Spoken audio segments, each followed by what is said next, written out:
الحمد للہ رب العالمین والعاقبۃ للمتقین والصلاة والسلام علی اشرف الانبیاء والمرسلین نبینا محمد وعلی آلہ واصحابہ واہل طاعتہ اجمعین اما بعد فاعوذ باللہ السمیع العلیم من الشیطان الرجیم بسم اللہ الرحمن الرحیم رب اشرح لی صدری ویسر لی امری واحلل عقدۃ من لسانی یفقہوا قولی۔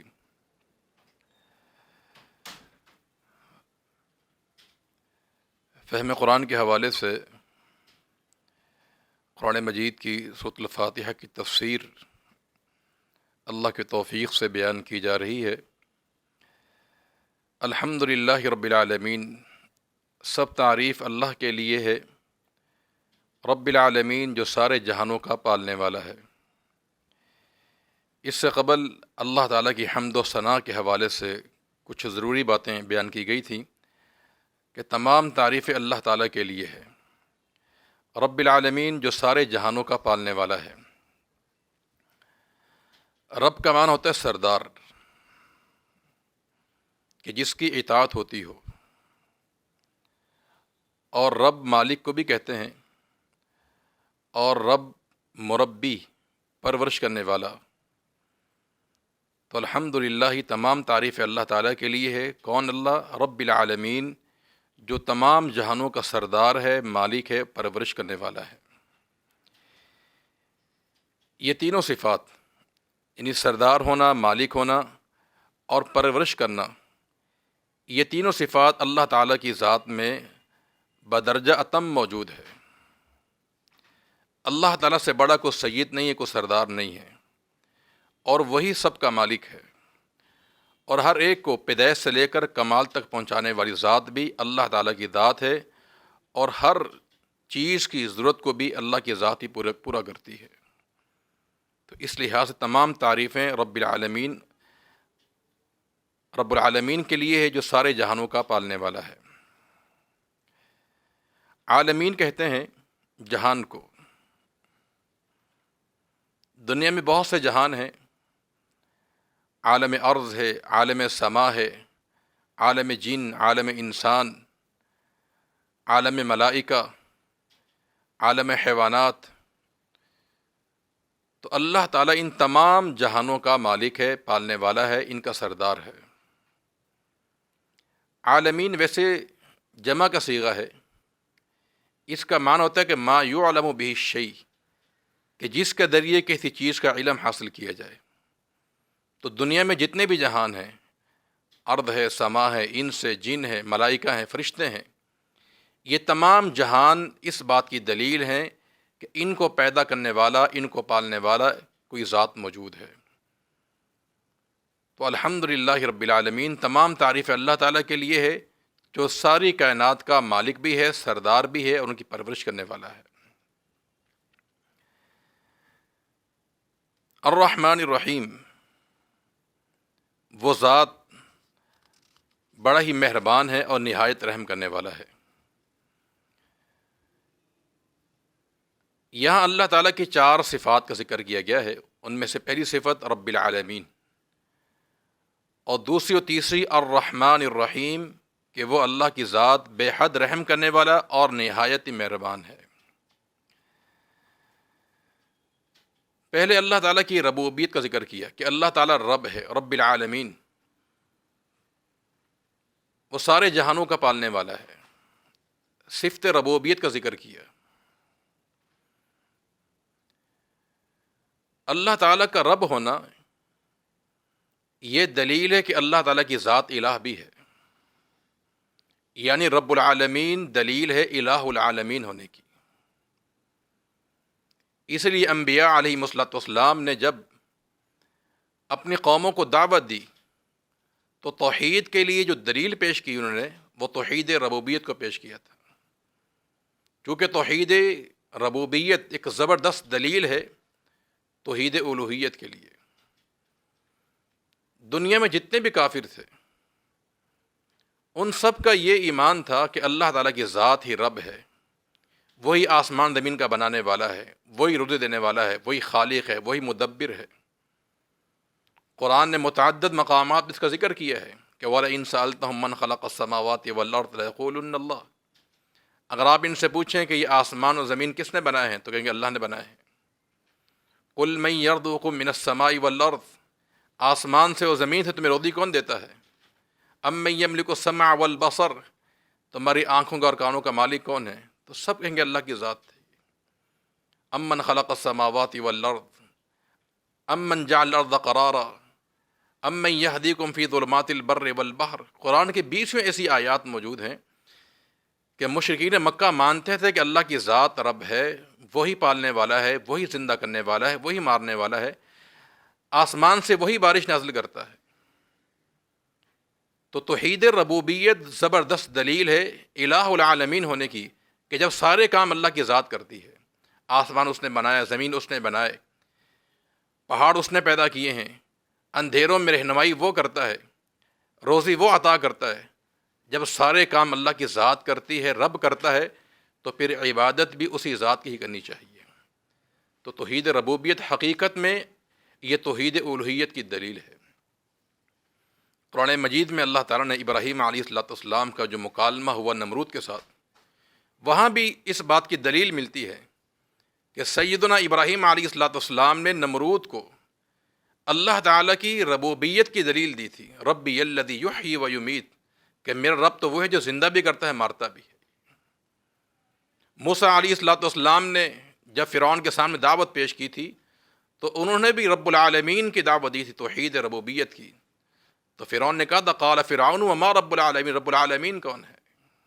وہ تو اپنے آپ کو رب سمجھا کرتا تھا۔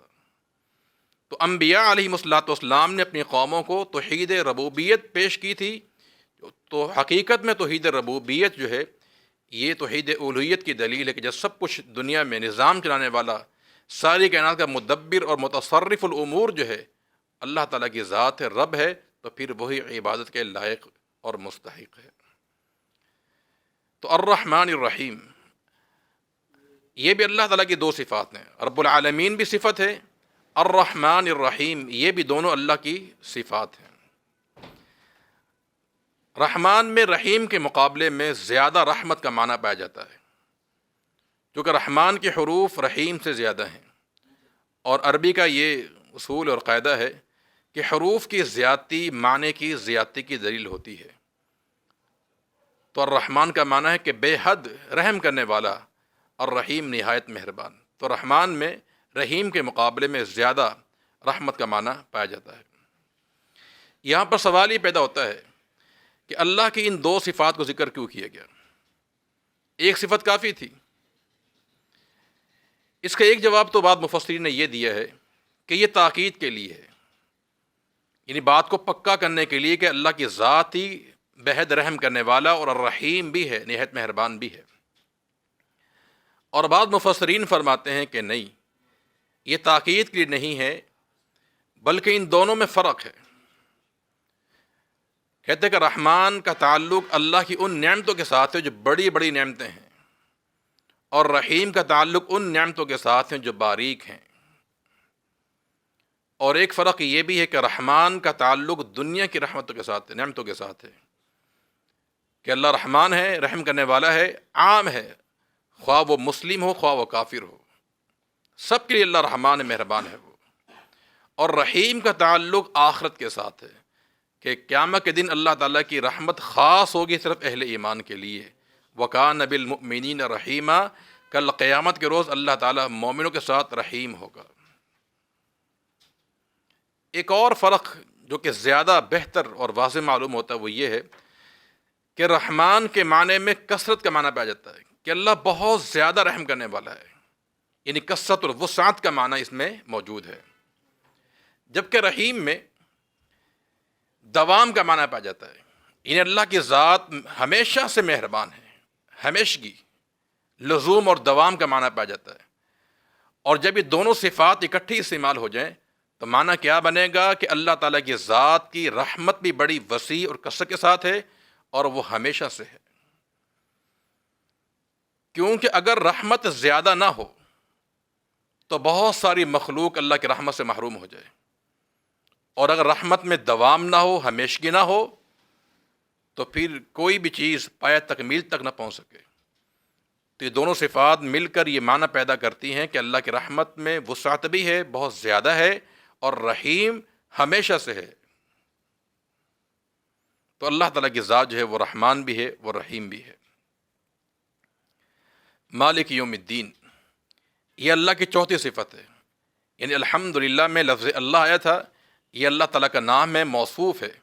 رب العالمین پہلی صفت، الرحمن الرحیم دوسری اور تیسری صفت، مالک یوم الدین یہ اللہ کی چوتھی صفت ہے کہ اللہ تعالیٰ کی ذات بدلے کا دن کا مالک ہے، یعنی قیامت کے دن کا مالک ہے۔ مالک کے دو معنی ہوتے ہیں، اور وہ دونوں معنی جو ہے قرت کے لحاظ سے مختلف ہوں گے۔ ایک قرت تو مالکی جو ہمارے ہاں موجود ہے، اس کا معنی ہوتا ہے مالک، اور ایک ہے مالکی یوم الدین، اس میں لام میم کو کھینچا نہیں جائے گا، یعنی ہم جو پڑھتے ہیں مالکی یوم الدین اور ایک قرت مالکی یوم الدین، دونوں قرت صحیح ہیں، اللہ کے پیغمبر سے ثابت ہیں، لیکن معنی میں فرق ہے۔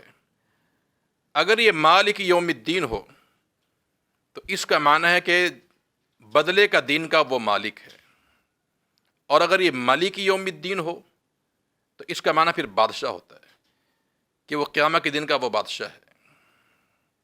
یہاں سوال ہی پیدا ہوتا ہے کہ اللہ تعالیٰ کی رحمت اور رحیمی کے بعد اس کا ذکر کیوں کیا گیا کہ اللہ قیامت کے روز کا مالک ہے؟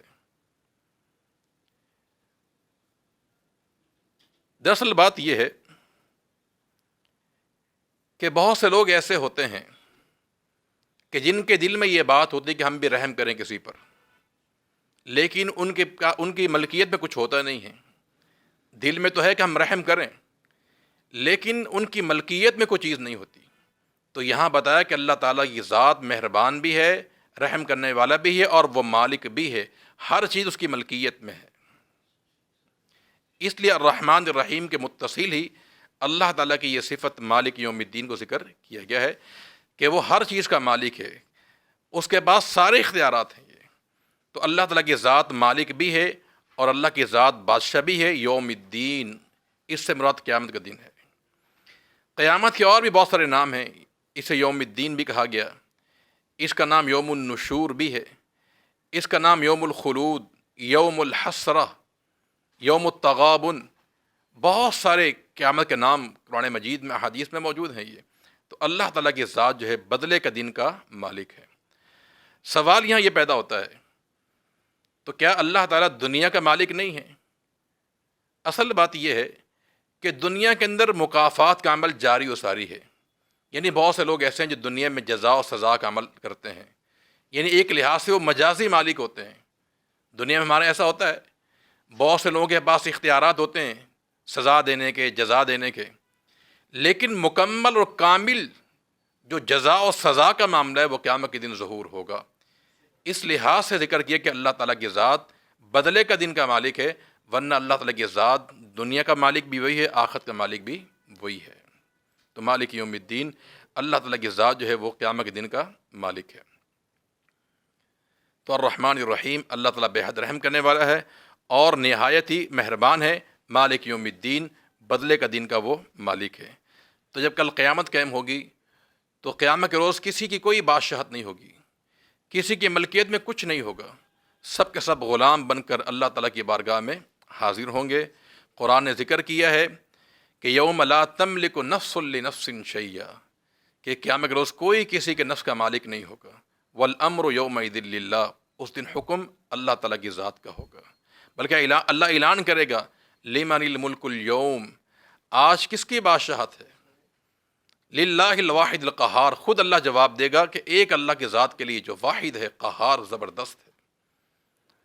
اور حدیث سے یہ بات ثابت ہے، اللہ اعلان کرے گا این ملوک الارض این الجبارون این المتکبرون، کہاں ہیں دنیا کے بادشاہ، کہاں ہیں دنیا کے جابر متکبر؟ تو قیامت کے روز مکمل جو ملکیت کا ظہور ہوگا وہ اللہ رب العالمین کی ذات کے لیے ہوگا۔ تو اس لیے اللہ کی ذات کیا ہے؟ مالک یوم الدین، وہ قیامت کے دن کا بھی مالک ہے۔ اللہ تعالیٰ ہمیں قرآن کو سمجھ کر اس پر عمل کرنے کی توفیق عطا فرما دے۔ وآخر دعوانا الحمد للہ رب العالمین۔ السلام علیکم ورحمۃ اللہ وبرکاتہ۔